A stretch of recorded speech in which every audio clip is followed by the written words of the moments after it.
Assalamualaikum warahmatullahi wabarakatuh. Bismillah, alhamdulillah, wassalatu wassalamu ala rasulillah wa ala alihi wa sahbihi wa mawalah.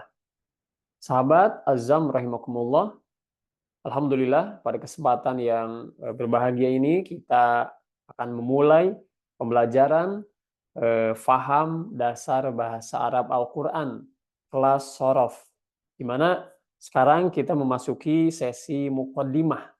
Ya, sahabat rahimakumullah, muqaddimah ini bisa dikatakan sebagai langkah awal atau pintu awal nih sebelum kita memasuki ke pembelajaran di kelas sharaf ini. Sahabat rahimakumullah, dalam pembahasan bahasa Arab, dasar bahasa Arab Al-Quran di kelas sharaf ini, seperti apa yang sudah dipegang oleh sahabat-sahabat ya modulnya, modul Azam, faham dasar bahasa Arab Al-Quran. Insyaallah ta'ala pada buku pegangan tersebut nanti akan ditemukan tentang peta konsep pembahasan sorof. Ya, peta konsep pembahasan sorof. Jadi nanti ada bagan yang itu menjadi bahan untuk kita bekal. Oh, ini loh gambaran yang akan saya pelajari, gitu ya. Nanti akan ada bagan-bagannya, itu peta konsep yang disajikan ya dalam modul pembelajaran dasar faham dasar bahasa Arab Al-Quran. Dan dalam modul tersebut juga nanti sahabat-sahabat semua akan menemukan isim atau kata benda ya yang jumlahnya sekitar 40%, bahkan mungkin lebih. 40% kosakata dalam Al-Quran yang sering berulang. Jadi, sahabat semua rahimakumullah, dalam Al-Quran itu ada banyak kata-kata yang memang berulang. Ya, jadi satu kata itu berulang. Ya, nah, nanti akan disajikan kurang lebih sekitar 40%, bahkan lebih.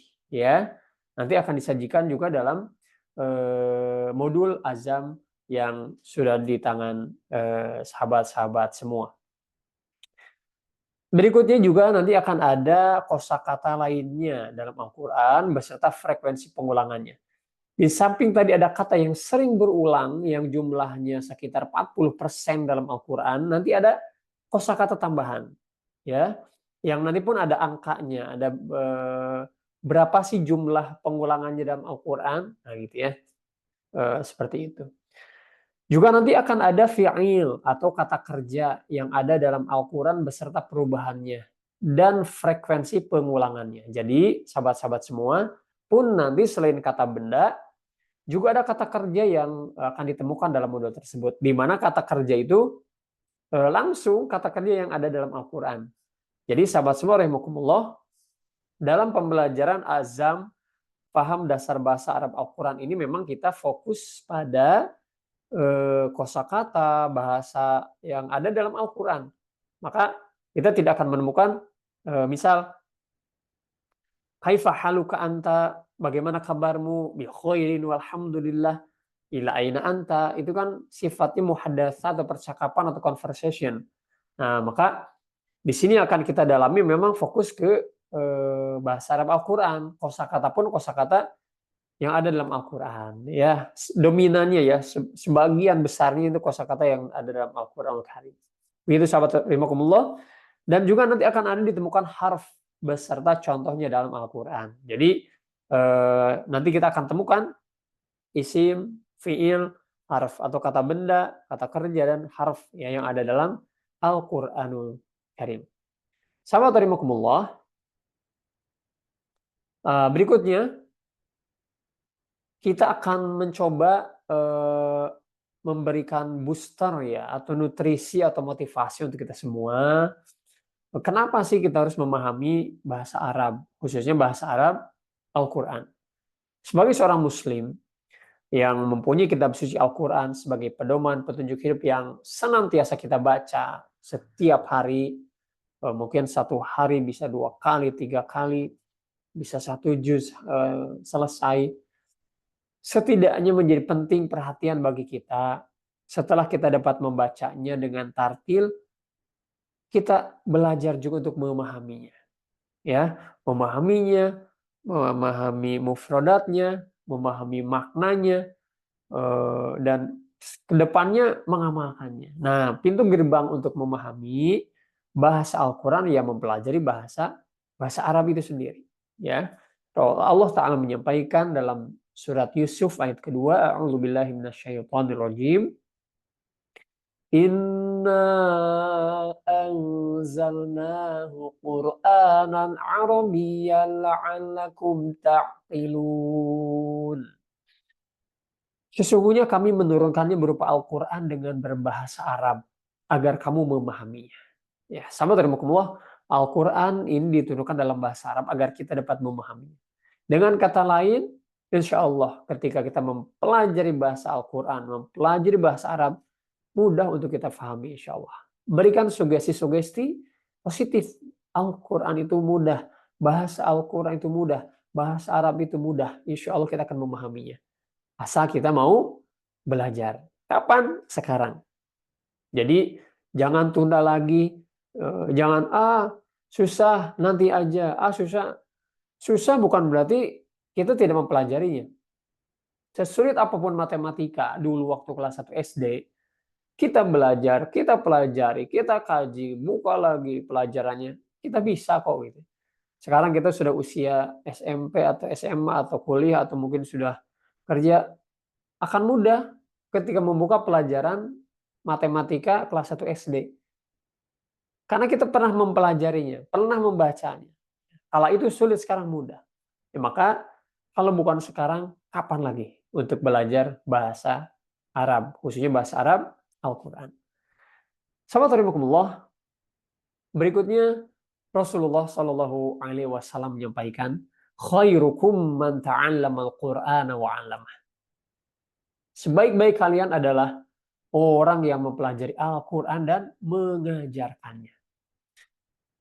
Inilah yang belajar Quran dapat kebaikan, yang mengajarkan Al-Quran pun dapat kebaikan.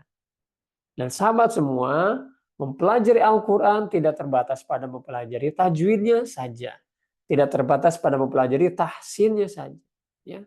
Termasuk belajar kandungan maknanya. Belajar memahami artinya. Memahami bahasanya pun itu bagian dari mempelajari Al-Quranul Karim. Maka dengan kita mempelajari bahasa Al-Quran, mudah-mudahan Allah pun berikan kebaikan. Pahala untuk kita semua. Sahabat rahimakumullah, Umar bin Khattab radhiyallahu anhu menyampaikan, ta'allamul arabiyyata fa innaha min dinikum. Pelajarilah bahasa Arab karena itu adalah bagian dari agama kalian. Ya, maka benarlah ungkapan ini, bahasa Arab itu tidak lepas dari urusan agama kita. Kita sholat saja, sholat tidak sah kalau pakai bahasa selain bahasa Arab. Bahasa Sunda bisa, bahasa Indonesia bisa, bahasa Inggris bisa, pakai bahasa Arab. Ya, sholat dari takbirnya, dari rukuknya, i'tidalnya, sujudnya gitu ya. Bahasa Arab semua. Ya, juga termasuk ya inilah pesan Umar bin Khattab radhiyallahu an. Ya kitab-kitab rujukan itu semua kan bahasa Arab. Ya, kitab apa hakikatnya walaupun ada terjemah ya hakikatnya sumbernya, masdarnya, sumbernya adalah bahasa Arab gitu ya. Maka tidak bisa lepas, tidak bisa dipisahkan agama kita, agama Islam dari bahasa Arab ini. Ya, maka mudah-mudahan ini memotivasi kita untuk mempelajari bahasa Arab. Kalau bukan sekarang, kapan lagi? Ya, dan terutama ini bahasa Arab Al-Quran. Baik sahabat rahimakumullah, dan modul ini dinamakan Azam, ya, dinamakan Azam faham bahasa Arab Al-Quran. Filosofinya dari surat Ali Imran ayat ke-159. Fa'idza azamta fatawakkal 'ala Allah. Kemudian apabila kamu telah membulatkan tekad, maka bertawakallah kepada Allah. Sahabat semua rahimakumullah, dalam segala hal penting menghadirkan niat, penting menghadirkan azam, penting menghadirkan tekad yang kuat. Maka termasuk dalam mempelajari bahasa Arab Al-Quran ini perlu dihadirkan tekad, perlu dihadirkan kesungguhan, niat yang bulat gitu ya. Bahkan dalam semua hal, ya, kita ingin menggapai cita-cita, kita ingin mencapai suatu target tertentu, perlu azam, perlu tekad, kesungguhan. Ya, maka dengan kesungguhan, dengan tekad yang kuat, insya Allah halangan, rintangan akan kita lewati, ya, dan cita-cita akan tercapai, insya Allah. Maka dari itu, modul ini pun dinamakan azam, agar kita pun berazam, bertekad, membulatkan niat untuk memahami bahasa Arab Al-Quran. Apapun godaannya, rintangannya, bisa kita lewati, insya Allah ta'ala. Sahabat rahimakumullah, kita akan di mukadimah ini kita akan mengawali dengan pembahasan tentang bahasa, ya. Kita akan membahas tentang bahasa, ya. Baik, di sini sampaikan bahwa bahasa adalah lafaz-lafaz yang dengannya setiap kaum menyampaikan keinginan atau maksud-maksudnya. Ya, maksudnya apa? Jadi gini, lafaz itu setiap orang, setiap kaum ya dilafalkan ya untuk menyampaikan maksud atau keinginannya dalam hal komunikasi, ya. Dan setiap kaum punya bahasa khas masing-masing. Kita misal bahasa Indonesia atau bahasa daerah atau bahasa, kan itu hal yang kita lafalkan untuk dapat berkomunikasi, menyampaikan maksud, menyampaikan tujuan. Kita pergi ke pasar, ke masjid, ada orang menyampaikan sesuatu, kan perlu suatu redaksi, suatu narasi yang dilafalkan. Maka itulah bahasa, ya, lafaz suatu kaum yang untuk menyampaikan maksud atau keinginannya.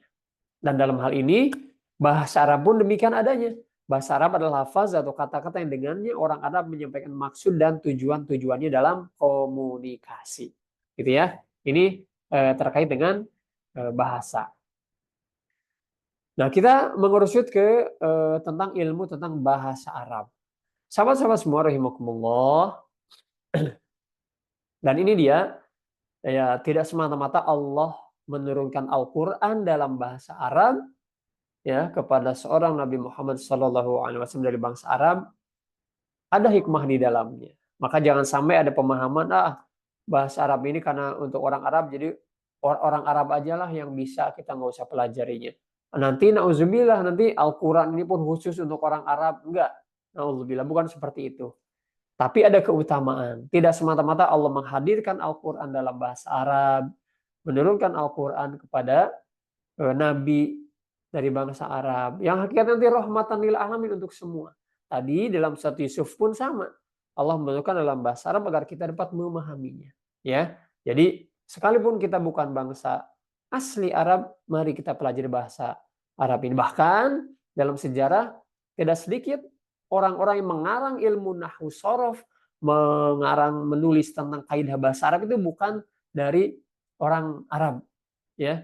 Bahkan para ulama tidak sedikit, ya, karena bahasa Arab universal, bahasa semua, ya. Bahasa kaum muslimin lah, dimanapun, tidak dipersyaratkan harus jadi orang Arab, ya, gitu, untuk memahami bahasa ini. Tidak sedikit, ya, para ulama, bahkan para penulis kaidah bahasa Arab itu bukan dari orang Arab. Sahabat rahimakumullah, ini dia ilmu-ilmu tentang bahasa Arab, ya, yang penting untuk kita ketahui, ya. Ini untuk pengetahuan, thaqafah, wawasan kita. Di antara ilmu-ilmu tentang bahasa Arab itu ada istilah, ada ilmu as-saraf, ya, atau sorof, kita mungkin familiar. Nah, termasuk kelas yang kita masuk belajar ini kelas sorof, ya, as-sorof. Dua, ada istilah ilmu al-i'rab atau nahwu. Nah, ada istilah nahwu sorof, ya, nahwu. Ada arasam tentang penulisan kata, al-ma'ani, al-bayan, al-badi', al-arub, al-qawafi, qardul asyail, al-insya, al-khitabah, tarikhul adab, matnul lughah, dan lain sebagainya. Ya, jadi ini di antara ilmu-ilmu. Ada yang berbicara tentang tadi ilmu tentang syair, tentang sajak gitu ya. Jadi ada ilmunya itu dan seterusnya. Arud wal qawafi dan seterusnya. Dan dalam salah satu referensi disampaikan, ilmu yang sangat penting di antara ilmu-ilmu bahasa Arab ini adalah ilmu nahwu sorof atau sorof dan i'rab. I'rab ini bermakna nahwu, ya. Maka inilah ilmu yang prioritas lah, penting lah ya untuk kita kuasai, nahwu dan sorof atau sorof dan i'rab, ya, bermakna sama ya, nahwu dan sorof. Nah ini sahabat semua, eh, ilmu, karena dengan nahwu sorof ini kita dapat setidaknya memahami bahasa Al-Quran insyaallah ta'ala. Baik, dan kelas yang kita sekarang sedang belajar nih kelas sorof, ya, kelas sorof. Sahabat rahimakumullah, kita akan mengenal tentang sorof dan nahwu. Berbicara nahwu, ya, berbicara nahwu atau i'rab, ya, ada yang mengistilahkan juga dengan i'rab, adalah ilmu atau kaidah dasar yang dengannya dapat diketahui keadaan suatu kata dalam bahasa Arab dari sisi i'rab dan binanya. Dengan kata lain, kita dapat mengetahui keadaan suatu kata rofa atau nasab atau jar atau jazm, sehingga kita tahu akhir harokat suatu kata setelah disusun dalam suatu kalimat. Nah ini ya kalimat. Jadi sahabat semua, berbicara nahwu, berbicara i'rab, itu nanti kaitannya dengan kondisi huruf akhir suatu kata, ya, termasuk harokat. Misal apa? Al-Quran, bisa Al-Qur'ana, Al-Qur'anu, Al-Qur'ani. Nah gitu. Misal da'a, yad'u, wawunya hilang atau tetap atau gimana. Jadi nahwu itu berbicara tentang kondisi huruf akhir suatu kata atau kondisi harokat terakhir suatu kata. Itu nahwu. Gitu ya. Karena satu kata ketika masuk dalam satu rangkaian kalimat itu akan punya posisi kedudukan yang berbeda. Ya. Kata itu misal apa? Kata itu Al-Qur'anu, tapi pas masuk ke dalam suatu kalimat itu bisa Al-Qur'an, Al-Qur'an, Al-Qur'an dan seterusnya. Itu nahwu, ya. Sahabat semua rahimakumullah, berikutnya ini kita ke ini dulu ya. Sorof nih. Ini sorof kelewat ya. Sorof nih, maaf. Sorof. Sorof adalah ilmu atau kaidah dasar yang dengannya dapat diketahui bentuk suatu kata dalam bahasa Arab dan keadaannya. Ya, dan tidak membahas tentang i'rab dan bina. Dalam ilmu sorof dibahas tentang perubahan bentuk suatu kata sehingga bisa tepat menentukan bentuk suatu kata sebelum disusun dalam sebuah kalimat. Jadi, dengan kata lain, sorof ini nggak berbicara tentang harokat akhir suatu kata. Sorof ini tidak berbicara tentang kondisi huruf akhir suatu kata. Enggak, tapi perubahan katanya. Ya, sorof tuh, perubahan kata.